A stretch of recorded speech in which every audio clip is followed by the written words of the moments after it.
V času krize zaradi COVID-19 je pomemben odziv politike zagotovil nadaljevanje financiranja gospodarstva, vključno zagotavljanje financiranja malih in srednjih podjetij in podjetnikov z likvidnostnimi težavami. Z vidika osredotočenosti politike dajejo svežnji za okrevanje veliko poudarka na inovacije, digitalizacijo in zelene projekte, pri čemer je največ politik povezanih z malimi in srednjimi podjetji osredotočenih na inovacije, največja finančna podpora pa je zagotovljena na področju digitalizacije. Med pomembnimi nalogami Gospodarske zbornice Slovenije je, da poskušamo našim članom čim bolj približati vse, kar se na tem področju dogaja s ciljem, da bodo sredstva na koncu prišla v prave roke. Ravno zato smo oblikovali posebno delovno skupino, ki se za člane Gospodarske zbornice pripravlja novo celostno storitev izobraževanja na področju virov financiranja. Čas je torej, da se aktivno usmerimo v bolj odporen jutri, da krepimo področja, ki nas bodo še naprej delala konkurenčne. Zato bo letos naše ministrstvo skupaj z izvajalskimi organizacijami slovenskemu gospodarstvu namenilo več kot 935 milijonov evrov nepovratnih in povratnih sredstev. In the last 10 years, there have been many changes and additions to the availability of small business funding streams, giving so many more options. From the start of the 2008 recession, ESBA has been a strong advocate for challenger banks, with new approaches to business lending, as long as they are regulated to protect both investors and borrowers, but in a less inhibited way. Business Angels Europe is an organization representing angel associations and angel syndicates in Europe. We advocate for incentives around angel investing. We bring startups and angels together. We train business angels or those people who want to become investors, and we train entrepreneurs to become investor ready.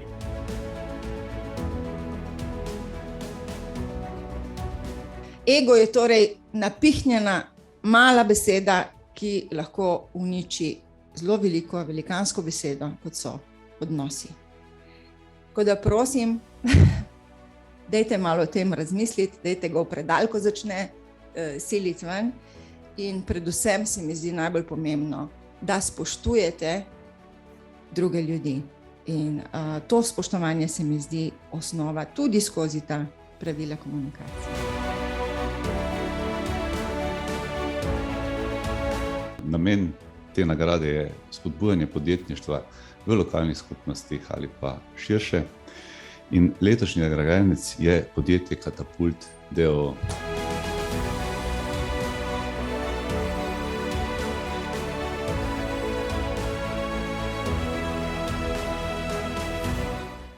V Katapultu smo se obnašali zelo podjetniško in smo rekli, v čem smo mi dobri. Ker v Sloveniji imamo veliko zelo kvalitetnih pospeševalnikov, smo mogli najti neko razliko, in ta razlika je, da imamo za sabo ogromno znanja, kako nek izdelek, ko ga lahko primemo v roke, stestirati, narediti dobrega, postaviti proizvodno, najti vire nabave, prodaje, res pripeljati nek izdelek od ideje do končnega produkta.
Ampak v osnovi gospodarstvo Slovenije kot celota še vedno nekako ohranja konkurenčnost, rast je še vedno prisotna, vendar verjetno, oziroma vsaj vidimo te zadnje trende, da se nekoliko upočasnjuje, nekih resnih znamenj za preplah pa vsaj v kratkem še ne vidimo. Na ravni ustanavljanja podjetij nekega večjega strahu še ne zaznavamo, prav tako pa tudi ne zaznavamo nekih večjih potreb po recimo negotovinskem poravnavanju obveznosti, to se pravi skozi vključevanje v pobot, ki ga AJPES pač izvaja še izza časa službe družbenega knjigovodstva. Podatki kažejo predvsem v nekaterih dejavnostih zelo lepo rast podjetnikov oziroma tako gospodarskih družb, kot tudi samostojnih podjetnikov. Največja rast tukaj beležimo pri gostinstvu. Naslednja taka rast je vidna pri dejavnosti zdravstva in socialnega varstva in pa seveda tudi poslovanje z nepremičninami.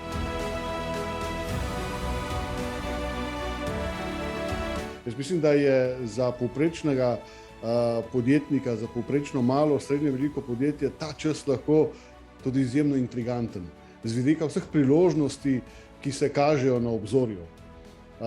Priložnosti povezanih z digitalizacijo, ki jih torej prinašajo nove tehnologije, priložnosti, ki jih prinaša zeleni prehod.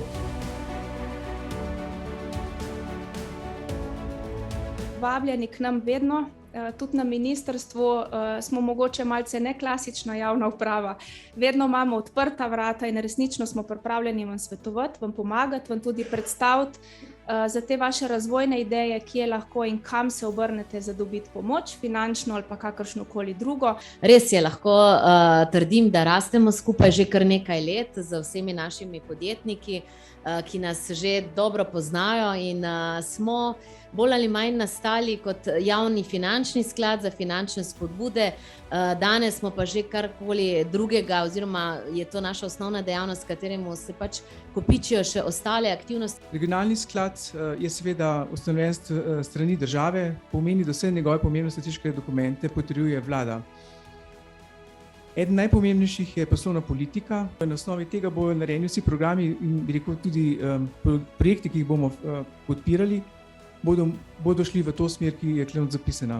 Osebno mislim, da taka paleta financiranja raznovrstnosti zneskovno se ne spomnim, kdaj je bila Slovenija še na razpolago oziroma gospodarstvo podjetjem in imate res zahtevno nalogo izbrati najprimernejše in ta prave vire financiranja. Jih bo pa potrebno izkoristiti, ker priložnost je enkratna in mislim, da prihajajo še dodatna sredstva, nova finančna perspektiva.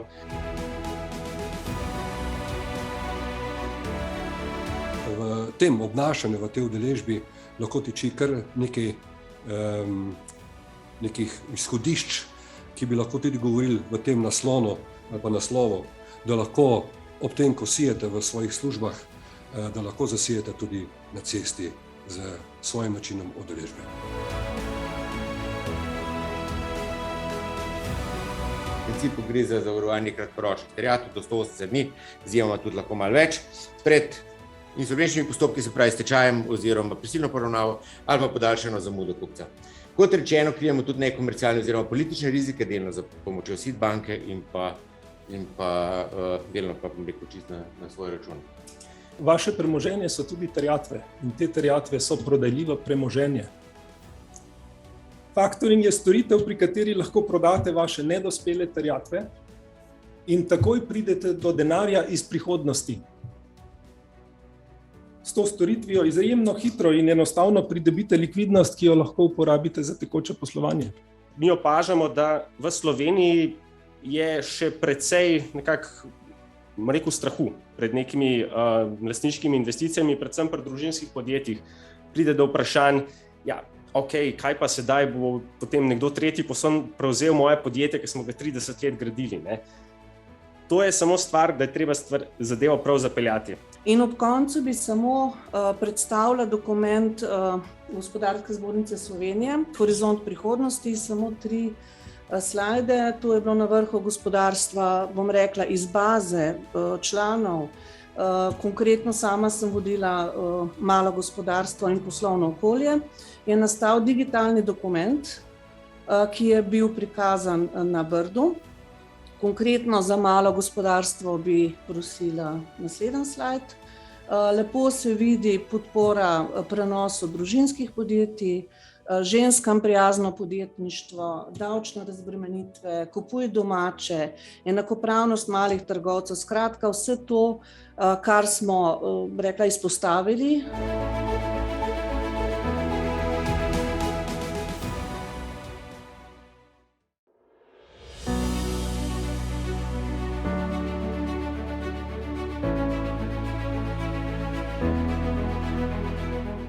Podjetnost je ena izmed 8 veščin vseživljenjskega učenja, ki jih je opredelila in zapisala Evropska komisija. Sedanja gospodarska kriza na eni strani in trendi prihodnosti na drugi strani vse bolj radikalno spreminjajo tudi našo sedanjost in vplivajo na znanja ter pričakovane kompetence, ki jih bodo novi rodovi potrebovali za preživetje. Jaz mislim, da nas tudi ta ukrajinska kriza uči, še posebej, ko gledamo baltske države, kako vrhunsko je žensko vodstvo, kako pripeljete v menedžiranje podjetij in države skillse oziroma veščine, ki jih moški enostavno nimamo in ste zato v marsičem mnogo bolje kvalificirani, da vodite organizacije, pa tudi družbo kot mi. Prepričana sem, da je podjetništvo odlična karierna izbira. Prav zagotovo pa ta pot ni lahka. Z voljo, vztrajnostjo in ustreznimi kompetencami pa je lahko izjemno uspešna, kar dokazujete vi, drage podjetnice. Ko sem se jaz začela ukvarjati z raziskovanjem ženskega podjetništva, so mi rekli, da se ukvarjam s seksi temo. Ta tema je še kako pomembna, ker želimo spremeniti okolje. Okolje bomo pa spremenile tako, da bomo glasne in da bomo delale po svoje.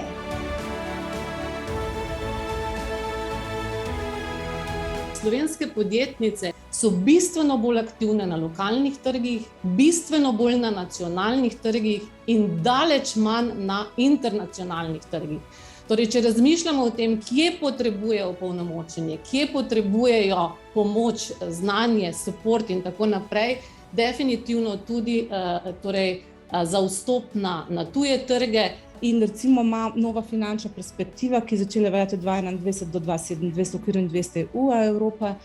To so pač programi, kjer so tudi programi financiranja, daje eno okno 200 EU tudi za social in tako naprej in tam so posebne spodbude tudi potem za prav poudarki za žensko podjetništvo. To je prvič v bistvu, odkar jaz poznam finančne programe za nazaj, pa finančne perspektive za nazaj, kar so bile v Evropi, tega ni bilo. Seveda stopna višja pa je to, kar pa ponujajo spletni servisi, ko dejansko uvoziš podatke o poslovnih partnerjih v svoj informacijski sistem, v svojem informacijskem sistemu po tistih kazalcih, ki ti želiš, spremljaš poslovne partnerje, pravzaprav imaš ene vrste menedžerski odločevalni sistem, in seveda to je pa najvišja stopna, ki je tudi v tej dobi digitalizacije zelo zaželjena. So what the results of the barometer are showing us is that there are level of skill set, and the level of self-confidence around financial management and financial literacy is quite poor with women. And therefore, the choices that they make regarding sources of funding or even asking for that funding becomes more limited.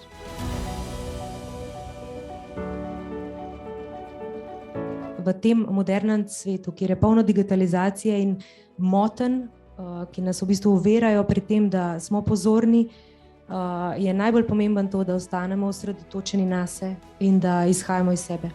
Tako da ta del, po moje, je najbolj pomembno, da ohranjamo. Vsekakor pa svetujem dvig digitalnih kompetenc. Mislim, da celotna družba mora se zavedati, kaj nam prinaša internet in tudi kaj od nas zahteva.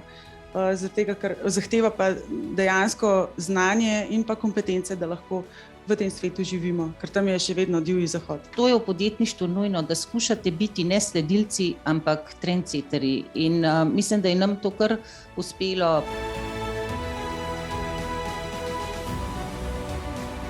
Kar pa nas malo žalosti, je pa to, da vse te podjetnice, začetnice dejansko ne morejo še koristiti niti voucherjev, niti mikrokreditov. In to zaradi pogojev, ki jih imamo, čeprav to SPS, Slovenski podjetniški sklad, ponuja. Tukaj ni 2 zaposlitev ponavadi, kot je omejitev, tukaj ni dolgoročnega finančnega pregleda, da bi sploh banka lahko odobrila nek mikrokredit. Tako da v bistvu se vedno iščejo neke nove spodbude za začetnice. Ko govorimo pa o digitalni transformaciji, se pa bolj približujemo tej inovativnosti in kreativnosti, približevanju kupcu. Torej, digitalno transformiramo svoje poslovne modele zato, da uvajamo spremembe v naše poslovanje. Digitalizacija je pa tisti prvi korak ali pa tisto, kar gre zraven. Menim, da med mladimi podjetniki in podjetnicami danes ta razlika še celo manjša. Da vsi mladi potrebujejo predvsem veliko poguma, imeti morajo sposobnost za kreiranje idej in znanje za uresničitev poslovne ideje. Če pa dobijo še podporo strani mentorjev in podjetniškega okolja, kar je danes vse na voljo, potem ne vidimo vir, da jim ne bi uspelo, če si želijo seveda na takšno pot. Kaj pa menijo, kaj so te ključne podjetniške kompetence? Komunikacija, zanimivo je na prvem mestu, pol podjetnost, organizacija časa, prevzemanje odgovornosti, kreativno razmišljanje, vodenje ljudi, to so te na vrhu. Potem pa dalje strateško razmišljanje, pogum, čustvena inteligenca je nižje na seznamu. Ciljem pa to, da bom v prihodnosti imela neko lastno podjetje in pa kreirala to tudi z drugimi, tako da je to ena izmed mojih velikih želj. In ravno v tistem trenutku sem razumela, da pravi uspeh tiči v tisti strasti, ki si je ne upamo videti. Zato, drage dame, vse lahko postanete astronautke vašega vesolja. Podjetništvo je le pot, po kateri pridete do njega.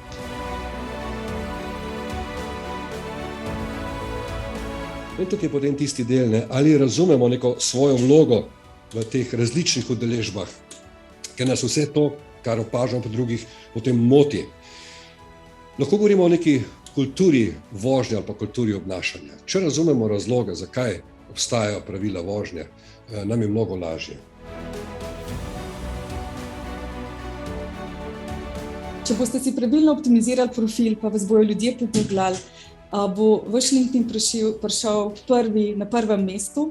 Druga stvar, kar pa je tudi, da večinoma gremo na LinkedIn profil, da ljudi preverimo, kakšne profesionalne kapacitete imajo. Ženske imajo zelo veliko moč vplivati na to, kako familija funkcionira, kako otroci odraščajo, kaj se govori od podjetništva, kako doživljajo vse skupaj. In zaradi tega je tako rečeno Chief Emotional Officer, CEO.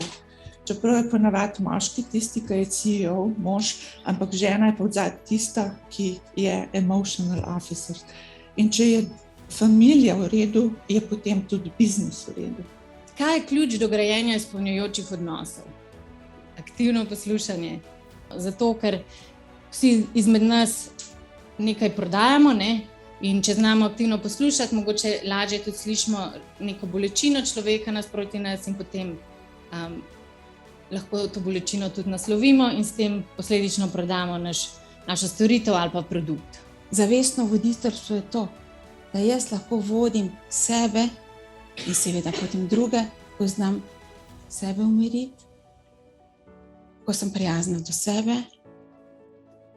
ko ustvarim okolje, kjer lahko ljudje ustvarjajo. Pomembno je najprej, kako se jaz počutim in s tem vplivam na druge.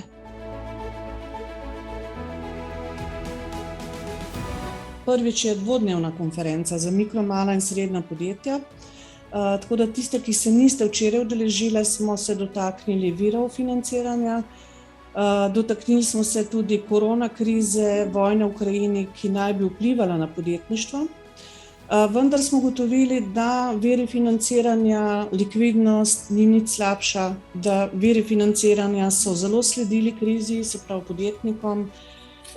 Podjetniški sklad, Ribniški sklad, skratka SID banka, vsi glavni financerji so se odrezali v Sloveniji in mislim, da so podprli podjetniško okolje.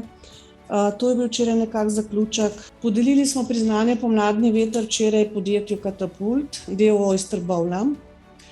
To je poslovni angel, tako da tudi tukaj priznanje mislim, da je bilo podeljeno pravilno in pravemu podjetju. Zakaj smo naredili dan ženskega podjetništva in zakaj je veliko dogodkov na to temo tudi v Sloveniji? Ker je 30% samo podjetnic v Sloveniji in mi se želimo, da bi bilo to pol-pol. In ko bo pol-pol, tega dneva več ne bo.